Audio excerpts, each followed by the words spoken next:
of you here have donated clothes for charity. And I'm not talking about the clothes that your mom gave away and it magically disappeared someday and magically reappeared on that guy back from the village. I'm talking about you actually donating the clothes with intention of charity. Have any one of you ever donated clothes? Yeah, I expect more actually. My school has annual charity events, so yeah, so quite a lot of hands, right? So I'm sure at least 60% of you people have donated clothes once in a lifetime. And I'm sure if we take this into account and see it on a global stage, on a global scale, then I think that a lot of people have been donating clothes. But still, there are people suffering on the streets from cold, right? So this change is not so significant. This change is not brought about so easily. Why is the world such a terrible place when we people are so good at heart, when we do want to do charity, when we do want to donate blood? So the obvious answer is that we don't do it.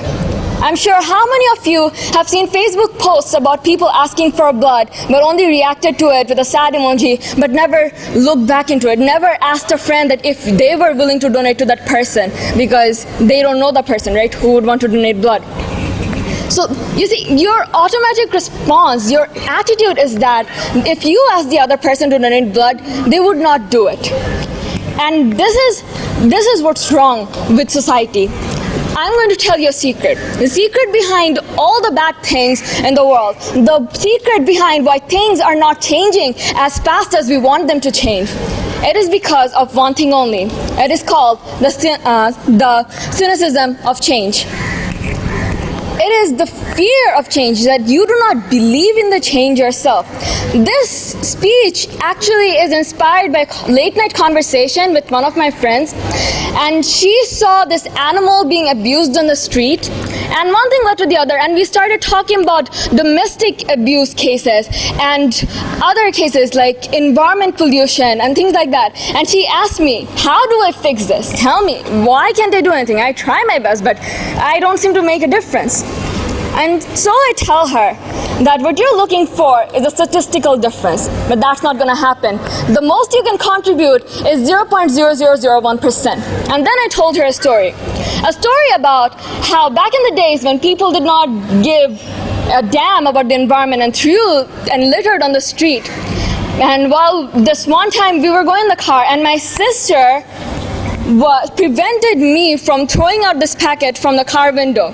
And my mom and I laughed at her like anything, like, are you crazy? What's wrong with you? Why would you even tell us to stop? Because we have accepted that as a norm. I have read this in my elementary school 1,000 times that it's wrong to litter, that it's not right to pollute the environment, that we want a healthy and safe environment. But when it came to actually doing it, actually practicing what I'm preaching, I didn't do it. And it took me about 2 or 3 years to realize that what she said, I actually had to follow. And when I finally got around to it,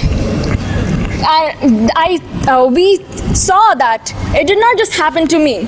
Even our driver, who at least in front of us does not litter anymore because of this change. She probably does not even know it. I never told this to her. I did not tell anyone this story before I had that late night conversation with my friend. So you see, without knowing, she started this chain reaction. She broke down this invisible barrier. She broke down this flaw in the attitude and mentality of us. And without knowing, she started this chain reaction, and now all the people in my family at least try to not litter on the street. So that's what I'm saying. You know what? You want to see the changes, but you don't contribute enough. You do not help that person find a donor for donating blood. You do not stop, you do not call the police, you do not stop that woman being abused in the slum next to your door, next to your house. So when people say, be the change you want to see, they actually mean it. It actually makes sense, because this change would not come about if you do not take the first step. No, don't expect you yourself making a global change. If you donate food to some person, don't expect the global poverty rate to go down from 9.6% to 3% or something.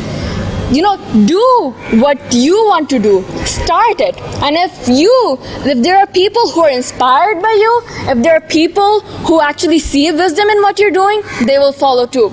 Stop expecting a huge victory, because you're not going to get it. The most you're going to get out of this is a personal victory. The most you're going to get out of this is knowing that at least you are contributing, that at least you are making a change. And this is how you actually make a significant difference in the world, by starting with yourself. Thank you.